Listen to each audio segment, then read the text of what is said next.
jumped the tracks. I felt a big thump. Yeah, it was a significant thump. I was thinking earthquake, but we don't have many earthquakes here. A train derailment forces Calgarians out of their homes, getting Calgary on two wheels again. Why it will take a while for flooded out bike paths to be repaired. And a Toronto cop guilty of assault 3 years after the G20 protests.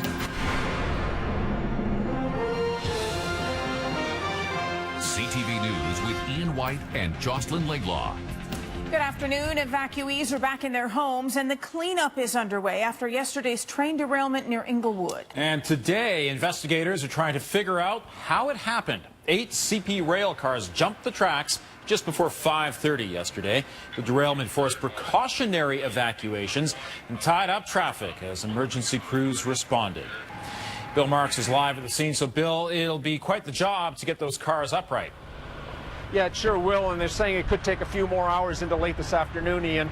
Now, right now, crews with CP Rail and Hazmat are down at the scene just about a half a block from here to the west. What they're doing now is they're transferring the 900,000 liters of petroleum product that was in those derailed cars into cars that are on adjacent rails. Now, once that's done, heavy equipment can move in and start moving those derailed cars out of the way. Then they can get around the job or set about the job of replacing the damaged track.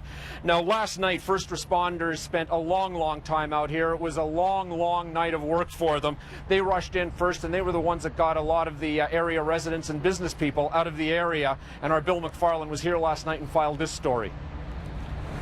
The Canadian Pacific train had just pulled out of the Ailith yard, but as it rounded a gentle bend in the tracks along the border of Inglewood and Ramsey, something went wrong. I felt a big thump. Yeah, it was a significant thump. I was thinking earthquake, but we don't have many earthquakes here. 8 cars went off the tracks. Most of the cars were loaded with diluent, a hydrocarbon thinner commonly used in oil pipelines. Although flammable and toxic, the material is not considered explosive. Both responders and CP say the tanks don't appear to have leaked. When it comes to train operations and the safety of our operations through communities like Calgary, that is paramount for CP. One after another, roadblocks went up to contain the area. Several businesses, Ogden Pool, and a number of homes along 9th Avenue between 13th and 15th Streets were evacuated. I was evacuated from flood, and now I'm evacuated from other things, so yeah, it kind of sucks. So after a long day of work. Snarled roads lasted until nearly 8 p.m. Back at the scene, crews from CP Rail, Calgary Fire Department, and others worked to get the derailment cleared. It will take many hours. It'll certainly be a long night, but we're cautiously optimistic we'll be done by the morning rush hour. No one was injured in the derailment. CP is launching its own investigation. Transportation Safety Board has sent an investigator. Bill McFarlane, CTV News, Calgary. Now, Ian, residents here in Inglewood, along with business owners, aren't the only ones who are visibly upset by this latest derailment. Ward 9 Councilman Giancarlo Cara, he's also upset with this latest development.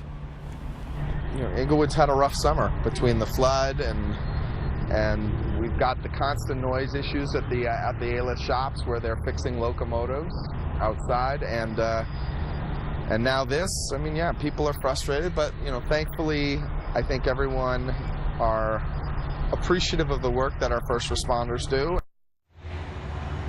Now, Cara also wants better communication, better lines of communication between the city and CPR Rail. He says that will help mitigate these sorts of incidents in the future.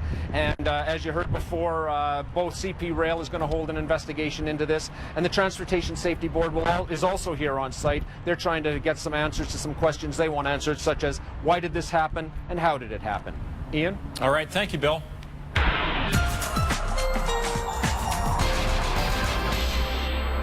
Kelsey, one bit of good news, if you're doing anything outside, whether it's working in that derailment site or what, it's fabulous to be outside today. Oh man, is it ever. It's a bit breezy out there right now as well, which is so nice because the temperature is just continuing to rise here in Calgary. Right now we're sitting at 20 degrees, beautiful sunshine.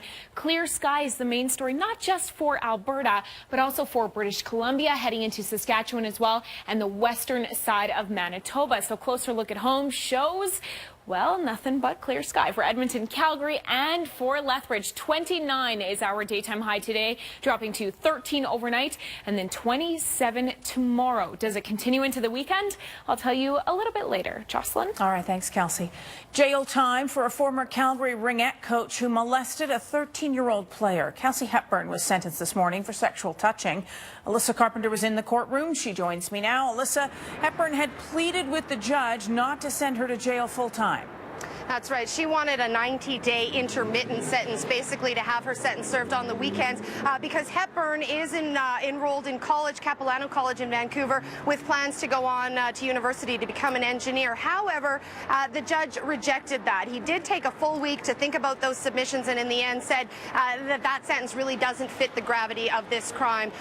He said to Hepburn directly that some of the things she had done were simply things that she could not get away without going to jail for example, making special time for her and this young girl to get together. She knew that that young girl would have to defy her parents, lie and get out and find a way to spend some time with Hepburn. He says that those kinds of things just simply cannot be denounced in the public without some sort of jail time. Now, the defense says that she's already taken great strides, Jocelyn, to rehabilitate, already in counseling, and that she is accepting of this sentence. So far, they have not decided whether or not they will appeal this sentence. Jocelyn? All right. Thanks, Alyssa. The families of Travis Baumgartner's victims say even an unprecedented prison sentence will not give them justice. The former armored car guard was sentenced to life in prison with no parole for 40 years. Under a new law, it's the toughest sentence in Canada since the death penalty was abolished in the 1960s. Justice John Rook called Baumgartner a pariah of human life. He said he showed no remorse for killing 3 fellow guards and badly injuring another in a heist at the University of Alberta last year. The victims' families say the sentence can never erase their pain. They're growing up without their father.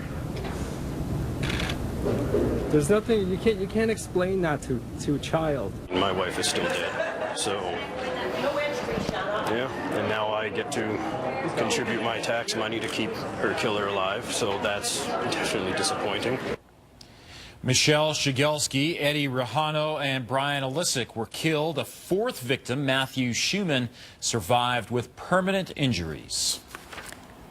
The city has unveiled the future of Calgary Transit. Check out the S200 LRV. It's a light rail vehicle. 60 new C-Train cars will go into service on the line August of 2015. Transit officials say they'll make life a lot nicer for commuters. From a seating perspective, there are 3 different options now the passengers actually have when they walk on board the train. The trains will have a far better air conditioning system than we currently have right now. We've actually moved it, so it's in the centre of the train, so it's not as noisy for passengers. The train as a whole has got a lot more sound insulation and thermal insulation in it to try and keep a better, more controlled environment. Each car costs $3.2 million. City Council has approved $200 million for the new fleet. Calgary Transit says the fleet will need to grow from 192 cars to nearly 300 over the next 3 years. And City Council is looking at making some changes to its snow route policy. Right now, the city waits until there's at least 5 centimeters of snow on the ground before declaring a snow route parking ban. But some councillors want to get rid of that 5-centimeter benchmark and let the transportation manager decide. The motion will be debated by council at next Monday's meeting, which is the final session before October's civic election. That is painful video to look at. There's been a lot of progress, but there is still a lot of work ahead to restore the city's pathways after the June flood. The city says 57 kilometers of paths have been repaired and reopened, but another 36 kilometers of path are still too damaged to be used. The repair work is delayed because the city needs approval from the federal and provincial governments. In some cases, work near rivers can only be done during so-called fish windows to protect fish from the construction.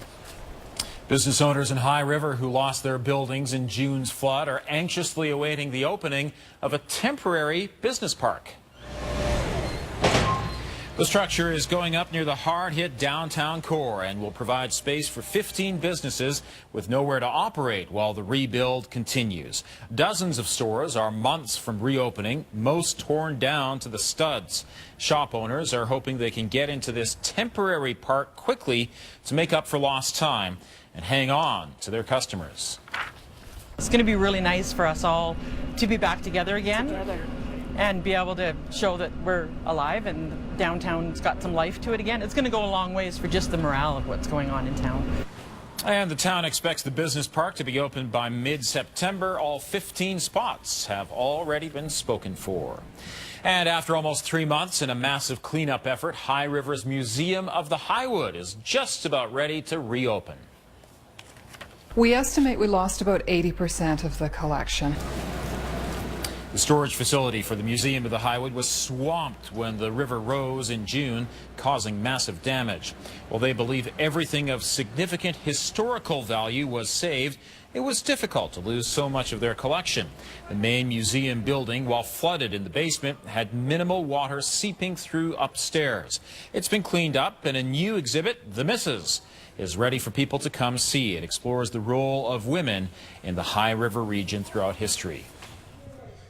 We just want people to come back and have some sort of a normal visit where they can come in, the kids can play in our imagination center, they can get dressed up, they can do some coloring or some crafts, and folks can just wander around and chat and, you know, look at the different things that we have and just have a good time and a nice break from all of the kind of the stress and turmoil of the last few months. The museum reopens Saturday at 9 and will continue with its regular schedule after that. More information is available on the town's website, highriver.ca. Charges have been laid against an Edmonton police officer in a crash that killed an 84-year-old woman in March of last year. Constable Chris Leweems faces a charge of dangerous driving causing death. Investigators with the Alberta Serious Incident Response Team found that the woman turned left into the path of Leweems, who was undercover at the time. Investigators say his lights and siren were not activated. Now, ASERT won't say if he was speeding, but his role in the crash was allegedly significant enough to prompt ASERT to lay the serious charge. It carries a maximum penalty of up to 14 years in jail. Friends of Medicare says it has little confidence in an investigation done into allegations a mouse bit dementia patient at a Lethbridge care home. Covenant Health investigated itself and says it found the incident never happened. As Terry Vogt tells us, everyone will now wait on a provincial investigation. It was Monday that Friends of Medicare made the allegation that a staff member walked into a room at St. Therese Villa and found mice nibbling the face of a disabled woman with dementia. Covenant Health says it was made aware of the situation on September 1st and immediately launched its own investigation. The findings have now been released. We've had no staff been able to report that they saw that, said that, wrote that down, document that in any way. Covenant Health says while there was a mouse seen in the room, there's no evidence to back up claims the mouse was even near the patient. The type of lesion that was on her face, or rash that was on her face, appeared to be much more consistent with a viral rash, which is not uncommon in elderly people, especially when they may be a little bit immune suppressed. The distribution of the rash was much more consistent with that. There was a couple lesions in the ear, which would be impossible for a mouse to get at. The province is conducting 2 other inquiries. One to find out what actually happened, and one into current operating standards at St. Therese. Friends of Medicare calls their reports very reliable and says they've decided to put their trust in the government investigations. We have very little confidence in the Covenant Health's own internal investigation that they have turned around within a 24-hour window. And we have more confidence in the government's investigation, which they have ordered through the Protection of Persons in Care Act. And we're very glad that the minister has moved so swiftly. And we look forward to the results of that investigation. An update now on a story we brought you last week about 7-year-old Salem Gatesy. She's the little girl with cerebral palsy whose parents were worried that her enrollment in her current school was in jeopardy. Last night, parents met with school officials at the Calgary Arts Academy. They tell us they've been assured that Salem is secure this year in her grade 2 class. School officials say they're willing to work with Salem's mom and dad and the government to ensure her future at the school. In the meantime, they say they'll continue to lobby the Education Ministry to ensure that children of all abilities have access to support at the school of their choice.